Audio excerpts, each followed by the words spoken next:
We love the NFL draft at this channel, and I didn't plan on doing another mock the mock this week. You'll be getting one tomorrow, but I didn't plan on one coming out today. But one of my favorite analysts, Mike Renner from PFF, he put out a mock draft, so we had to go mock that sucker. Welcome to Mock the Mock, where we take a look at someone else's mock draft and I mock it. Give me my views, thoughts, and opinions. Without further ado, let's get in. By the way, what's crack-a-lackin'? It's your boy Broshmo, just in case you did not know so. Go ahead, become a bro and subscribe. Leave this video a thumbs up if you enjoy the content. As always, let me know what you think in the comment section below. Let's go ahead and get into this sucker. I think those are spoilers. So here he says, this is how the first round would play out as it stands now. Draft order is based on Super Bowl odds. So if you're mad about the order, oh shoot, man. Take it up with Vegas. Let's go ahead and get into this sucker. By the way, you're going to see a nice little Underdog Fantasy logo in this video. Hey, if you like weekly fantasy or placing prop bets, there we go. That's the word. Check out Underdog Fantasy. When you sign up, use promo code Broshmo. It helps the channel out. And of course, bet responsibly. Come on now. All right, let's get into this sucker. As the Houston Texans are picking first, and they go CJ Stroud. Kind of a no-brainer, right? Essentially, you're the Texans. You get a chance to get the top quarterback in this class. This class has quarterbacks worth invested in. You go that route. You go ahead and you take the top signal caller. When it comes to CJ Stroud, he's got the ideal size. He's got an NFL arm. Like he's just oozing what you want from a quarterback. It doesn't surprise me that he's probably going to be a majority of people's number one quarterback. On to the next pick. It's the Seattle Seahawks. Will Anderson. This one's very interesting because I would have pulled the trigger on quarterback because, I know Geno went off against the Lions, but you can't believe he's the future, right? But here Renner says, Anderson is the safest pick in the draft. He may not qualify as a generational prospect, but he boasts an elite all-around physical skill set. 97 pressures since the start of 2021 are the most in college football. So, I'm kind of curious, will he come back to quarterback later in the class? But, I still would have pulled the trigger on Bryce Young here. I love Bryce Young. He's my quarterback one. On to the New York Football Jets. They go Jalen Kata, best believe, with Joe Douglas and Robert Saleh there. They would love to get in on the defensive line. They love trench players. So Jalen Carter being the top, for some people, he is the top non-quarterback prospect in this class. So yeah, it doesn't surprise me. All right. Oh gosh, this next one's spicy. Chicago Bears take Bryce Young. Holy moly. I know a lot of Chicago fans ain't gonna like that. And as Renner puts here, it doesn't tick a lot of physical boxes. We've kind of acknowledged that. But this dude is, in my opinion, the best thrower of the football in college football right now. The Bears, we could talk about it. I've said this in previous videos, and I know some Bears fans disagree. They need to surround him with talent. I agree with that. I wouldn't want to get up on Justin Fields, but the reality of the situation is Matt Eberflus. This isn't the guy he brought in. Justin Fields is not the guy he brought in, and I bet you it's not the guy he wants to stake his job on. He wants to bring in the quarterback he wants. Justin Fields has not looked entirely good this year through 4 games. He just threw for the most passing attempts this past weekend, was only 22. He obviously doesn't trust his quarterback to go out, throw the football, go out, win the game. Those things are just kind of obvious right now, man. I'm just saying they're obvious, and I'm just saying I wouldn't be surprised if the Bears are picking this early if they do head in the quarterback direction. All right, Washington Commanders take Will Levis. Man, I feel like the biggest Will Levis hater. I feel like I'm crapping on him in every mock draft, and it's not that I don't like him. I like him as a prospect, man. I just see him more in this top 50, late first round. But I get it. He's coming from an NFL ready offense with pro style concepts, and he's got a good arm. He's got a great build, good mobility. It just really needs to work on the decision making. Like here, Renner puts it here. 6 turnover worthy plays to 3 big time throws. Like, yeah, your big time throws should be kind of up there in college football. In the NFL, it gets a little more dicey, but in college, you should be having a lot of them big time throws. Now, Commanders, I think they would love to get off of Carson Wentz and move, especially with likely a new coaching staff coming in. You would think, yeah, the new coach staff will move on with their guy. So, it's again, quarterback 3 right now is a bit muddied. I know not for some people. Some people really love Levis. I'm kind of curious if DJU will be in this draft. I feel like I'm the only one hyping him up right now. Like, I see him as a top 20 guy right now. I'm just saying. Pittsburgh Steelers go Brian Brazil, and if you got a problem with the pronunciation, take it up with Clemson's website. That's how they have it pronounced. Anyway, Steelers get a guy to put next to Cameron Hayward. Stephon Tuitt, that dude, done retired. So it's like, yeah, it'd be nice to improve upon that. Improve upon the current situation. And Brazil is kind of that guy, you know. He is, I think, firmly established himself as a top 10 guy right now. At the very least in this class. So Steelers go with that. Steelers could go a lot of routes. I'm kind of curious when the first offensive lineman comes off the board. I say lineman because, you know, people feel weird about Skoronski. Carolina Panthers, they don't go quarterback. We ain't seeing 4 quarterbacks in the top 10. They're going Miles Murphy, and I agree with this one too. If you're not sold on the rest of this quarterback class, then if you're the Panthers, you would love to bring in someone that could get pressure across from Brian Burns. It's really him against the world right now. And I love Miles Murphy. Dude's a physical specimen. The Atlanta Falcons. Oh, crap. They're going to do it. They're taking Peter Skoronski.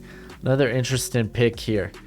So they're like, they don't care. They don't care how Caleb McGarry's playing this year. Like, he's playing all right. He's playing fine. But they're like, you know what? Screw it. We're going to move on, or we're at least getting a guy that can fill a lot of different hats along our offensive line.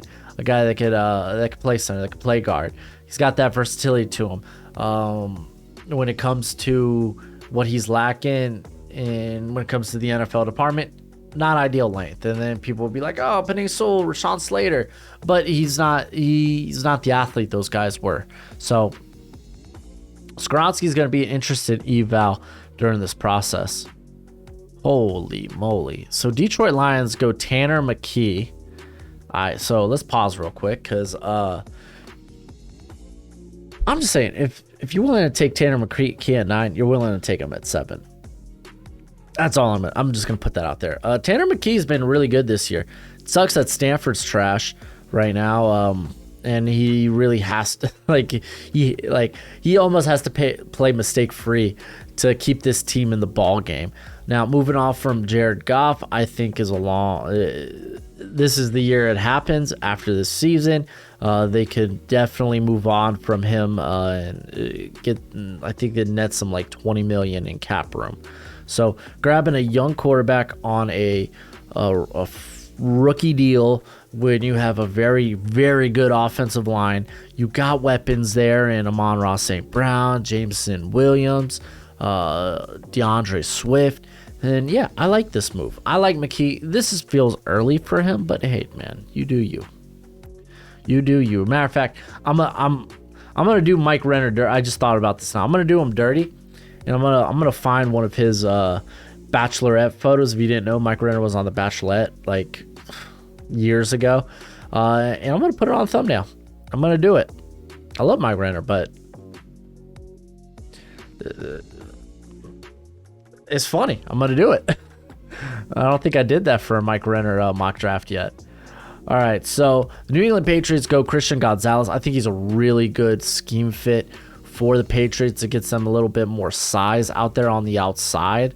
As currently, like, what, they got Jonathan Jones playing there currently on the outside. I know Jack Jones, a lot of people, I mean, he played really well against the Packers this past week. But still, like, cornerback is such a volatile position that you want to bring in guys. You want to bring in talent to that position. All right, what's Jonathan Jones listed at? Okay, 190. That's not bad. I know Jack Jones is like 175. So bringing Christian Gonzalez, who's like 200, it helps balance that out, man. You're getting a nice little variety in size on the outside there. He's also 6 foot, 6'1", something like that. The New York Giants are taking Nolan Smith. I feel like I'm the only one that isn't in love with Nolan Smith. I like him better at the beginning of the day too. Like, he's probably gonna be a top 50 prospect for me when I do this new set of rankings, just because he's been very good against the run, and the upside he has as a pass rusher with the length, the explosiveness. It's just it's not come all together yet, despite being the starter this season. Actually, I don't even know how he fared really against Mizzou. I only watched the offense for Georgia in that Missouri game. So let's take a look. I don't know. Probably by the time this video's out, I would have already gone over the defense in that game. I mean, to be fair, I didn't watch much of.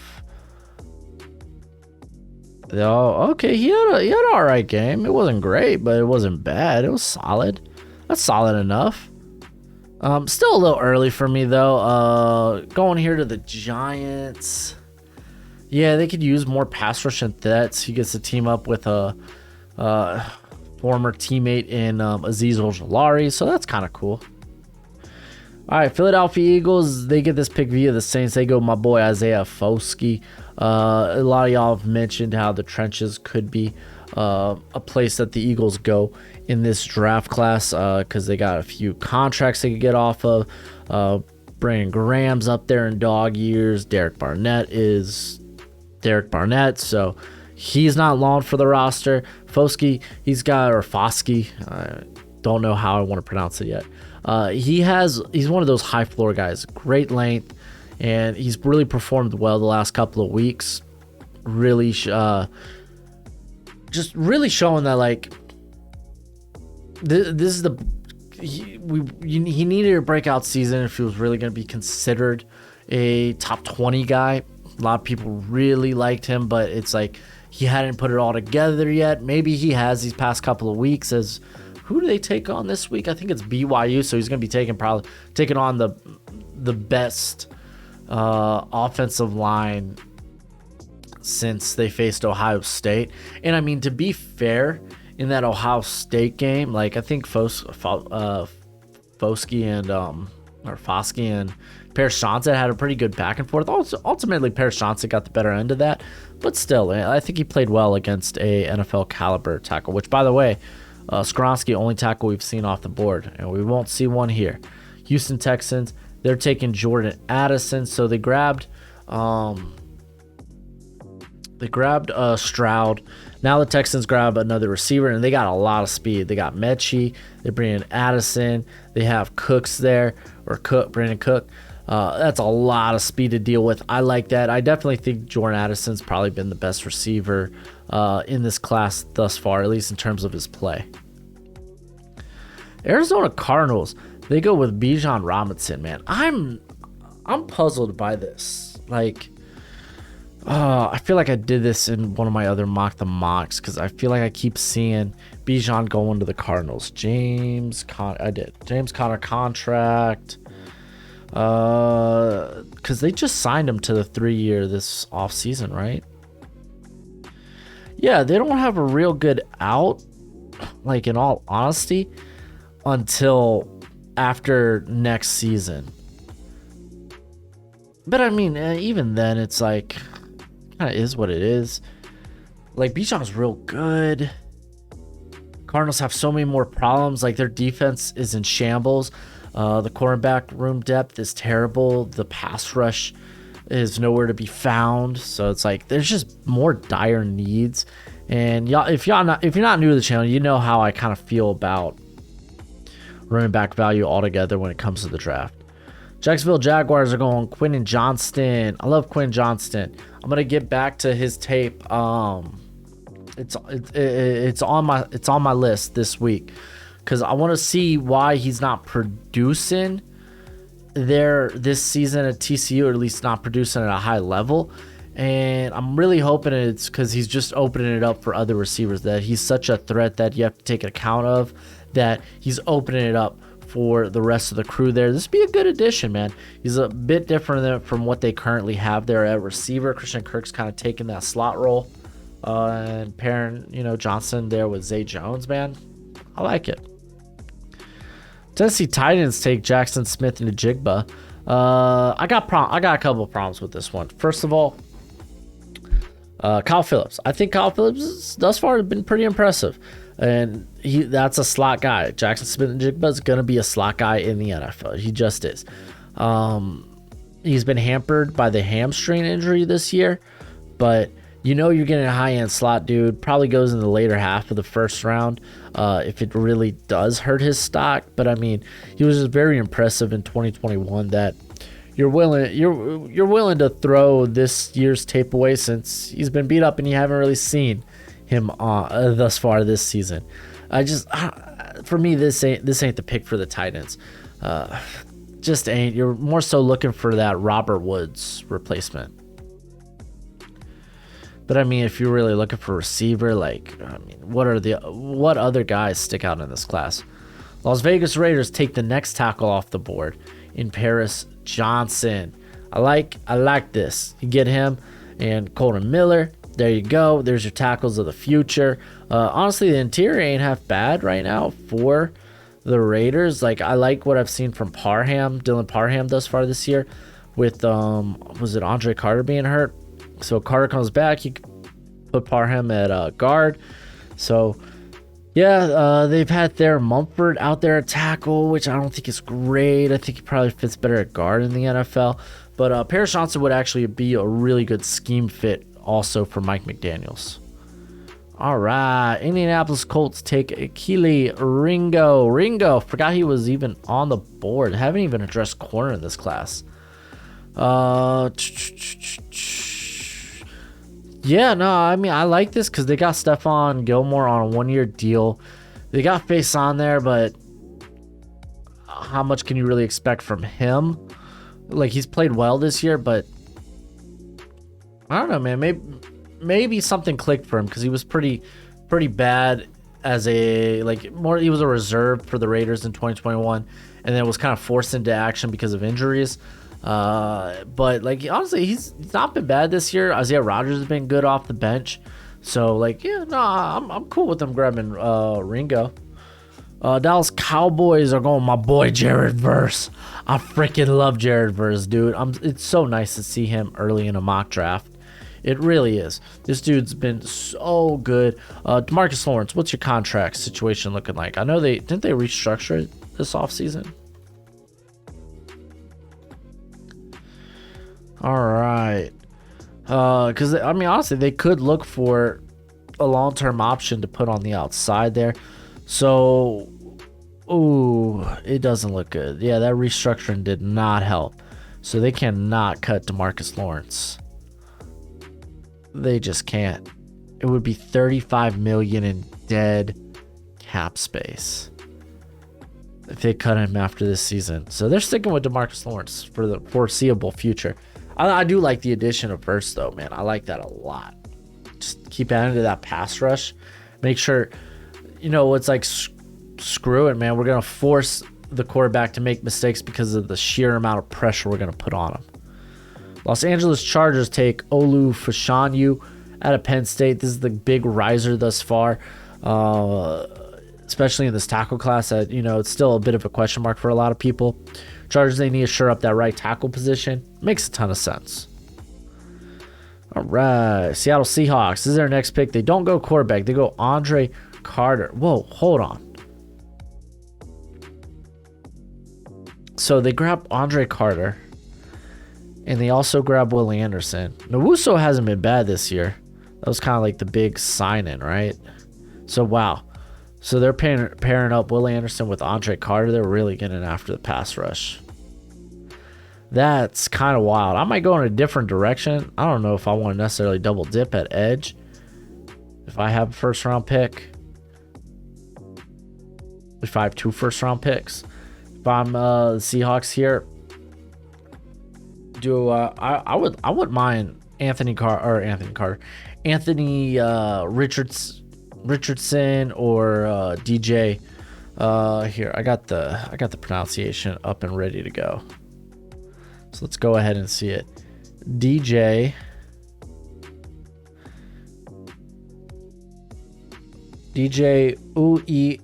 Uiagalelei. Hopefully I nailed it. If not, I know you're going to tell me otherwise. But yeah, I would go in a different direction in general. Cincinnati Bengals take Michael Mayer. They got a 1-year deal with Hayden Hurst. Makes sense. The value is really good here. Michael Mayer's, I think right now it's him and the rest of this tight end class. So, good pick. Miami Dolphins, they go Trent Simpson. Yo, we get our Fred Warner maybe? That'd be dope. I know that they took Shannon Tyndall last year, but that's a 3rd-round pick. Also, with that, they have Baker. Don't know what his contract is. Maybe they move on from that. But also, they got Eldon Roberts, which, I mean, you could always improve upon that as well. So they get the top linebacker in the class. I'm cool. I'm happy. I'm ecstatic. All right, Minnesota Vikings are taking Tyree Wilson. So this is interesting. So this is giving them some edge talent. Maybe he's at 3-4 end.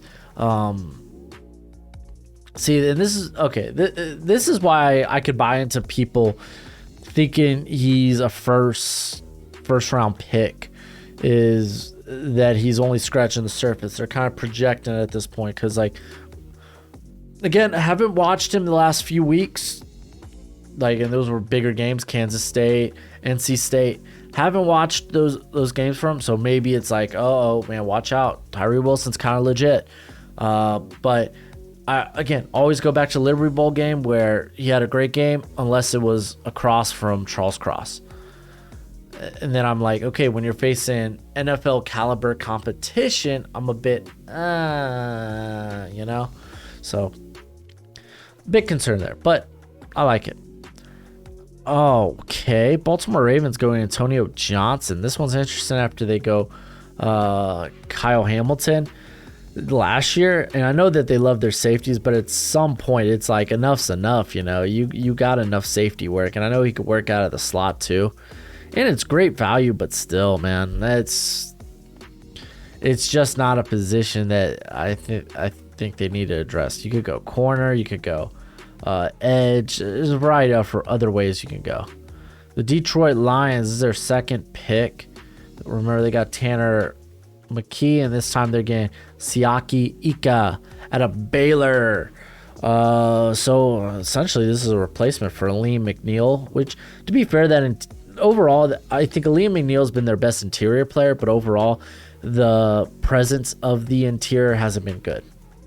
So if you're just looking at that like, yeah, we need to upgrade the interior in general, fine, go ahead, take whoever you think is the best prospect off the board. In this case, I'm assuming they think it's Ika. The Tampa Bay Buccaneers go my boy Tyreek Stevenson out of the U, baby, the U. I love it. So they have independent free agents with Jamel Dean and Sean Murphy-Button. Quite possible that they can't pay either of those guys. Grabbing Stevenson here, I like it. The dude's built.